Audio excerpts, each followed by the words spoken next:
వాస్తవానికి గతంలో జరిగిన ఆ తప్పిదానికి సంబంధించి ఒకవైపున విచారణ జరుగుతోంది. దీని వెనక ఎంతటి వారున్నా సరే ఉపేక్షించేది లేదు, కఠిన చర్యలు తీసుకుంటామని అయితే ప్రకటన చేశారు. ఒకసారి నుమాన్ గారితో మాట్లాడదాం.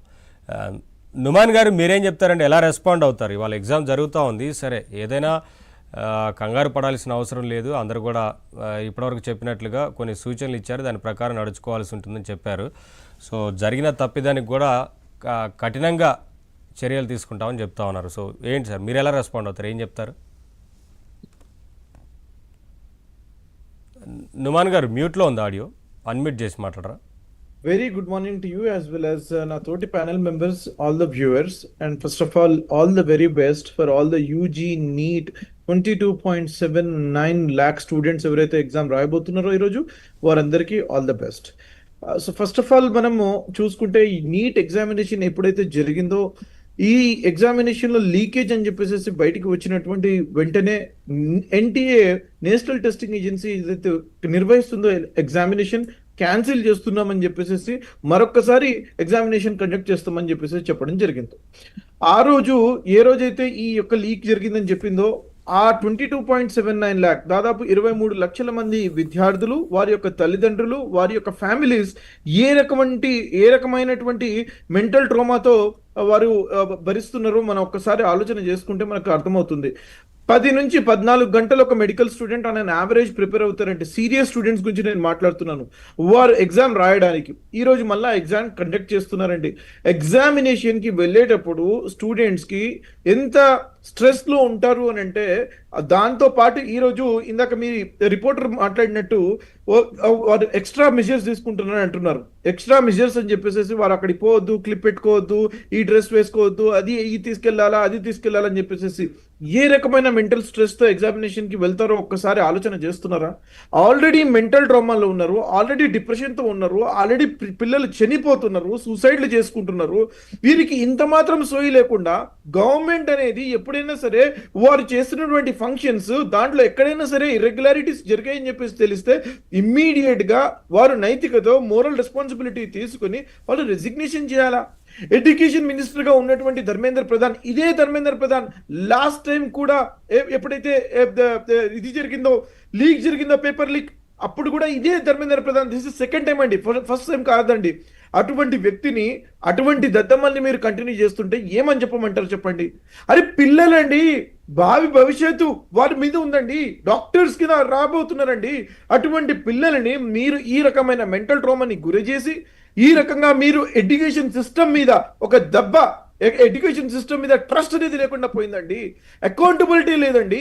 టెలిగ్రామ్ అంట, టెలిగ్రామ్ అప్లికేషన్, టెలిగ్రామ్ కాకపోతే సిగ్నల్ వాడతాడు, సిగ్నల్ కాకపోతే వైబర్ వాడతాడు, వైబర్ కాకపోతే వీచాట్ వాడతాడు, మరొకటి వాడతాడు. మరి మొత్తానికి టెక్నాలజీ బ్యాన్ చేసేయండి. అరే టెక్నాలజీ అప్లికేషన్ ఎట్లా బ్యాన్ చేస్తారండి? బ్యాన్ చేసినారు. బ్యాన్ చేసినటువంటి అకౌంటబిలిటీ కావాల్సినటువంటి వ్యక్తిని ఎవరినైనా మీరు అరెస్ట్ చేసినారా? మీరు ఎవరినైనా రిజిగ్నేషన్ చేయించినారా మీరు? అరే ఈ రకమైన ఒక్కొక్క స్టూడెంట్ అండి, 23 lakh స్టూడెంట్స్, వారు వెచ్చించినటువంటి యొక్క డబ్బు, వారు కోచింగ్ సెంటర్లకి ప్రతి పిల్లవాడు ఆన్ అన్ యావరేజ్ వారు లాంగ్ టర్మ్ కోచింగ్ అని చెప్పేసి వెళ్తారండి. ఫస్ట్ టైం వారికి కాకపోతే వారి యొక్క ఫీజు ఎంత అండి? 1,00,000 నుంచి 1,50,000 ఉంటుందండి. ఆన్ అన్ యావరేజ్ చెప్తున్నానండి నేను. అంటే దాదాపు 1,50,000 కోట్ల రూపాయలు ఈ యొక్క పిల్లలు వెచ్చించి ఈ రోజు వారు చదువుకొని ఎగ్జామ్ పారదర్శకంగా ఉంటుంది, ఫేర్ గా నిర్వహిస్తారు అని చెప్పేసి భావించినటువంటి తరుణంలో ఈ రోజు ఎడ్యుకేషన్ బడ్జెట్ ఆఫ్ ఇండియా ఎంత అండి? 1,60,000 కోట్లు. వీరు ఈ రోజు చేస్తున్నటువంటి ఈ యొక్క స్క్రూటినీ ఆ రోజు చేయడానికి ఏమైందని చెప్పేసి అడగలుచుకున్నారు. It is not about scrutiny, please understand. It is a labs in the system అండి. సిస్టమ్ లో ల్యాబ్స్ ఉందండి.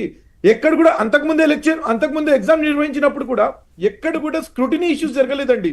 The issue is about how the question paper has got leaked అని చెప్పేసి, దాంట్లో కూడా బీజేపీ వ్యక్తులు ఉన్నారని చెప్పేసి మనకు మొత్తం సమాచారం వస్తుంది.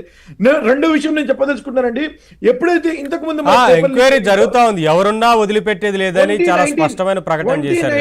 2019 లో ఎప్పుడైతే పేపర్ లీక్ జరిగిందో అప్పుడు ఎన్టీఏ అనే సంస్థకి డైరెక్టర్ గా ఉన్నటువంటి సుబోధ్ కుమార్ సింగ్, ఈ యొక్క వ్యక్తి ఎక్కడున్నాడండి ఈరోజు? ఈ వ్యక్తి ఈ రోజు ఛత్తీస్గఢ్ గవర్నమెంట్ లో ఒక ప్రిన్సిపల్ సెక్రటరీగా ప్రమోషన్ తీసుకుని పనిచేస్తున్నాడండి. ఇదాన్ని మీరు ఇచ్చేటువంటి గుర్తింపు? వాళ్ళని జైలుకి పంపిస్తారా? వాళ్ళని సాక్ చేస్తారా? లేకపోతే వాళ్ళకి ప్రమోషన్ ఇస్తారా అండి?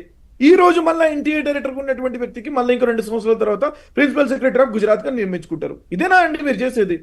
అంటే పిల్లల యొక్క మెంటల్ ట్రామా గురించి ఒక్కసారి ఆలోచన చేస్తున్నారా మీరు? ఎగ్జామ్కి వెళ్ళేటప్పుడు ఇంత స్ట్రెస్తో ఎలా వెళ్ళమంటారండి? ఎలా వెళ్ళమంటారో ఒకసారి చెప్పండి. అరే గుర్తున్నటువంటి అంశాలు కూడా మర్చిపోతారండి పిల్లలు. Please understand. అరే మీరు నెక్స్ట్ ఎగ్జామ్ వచ్చేసేసి we're going to make it electronic based అని చెప్పేసి అంటున్నారండి. It is going to be computer based అని చెప్పేసి అంటారండి. ఇది ఇంతకుముందు చేయడానికి, ఇంతకుముందు అయితే ఎప్పుడైతే పేపర్ లీక్ జరిగిందో అప్పుడు చేయడానికి రాదా అండి?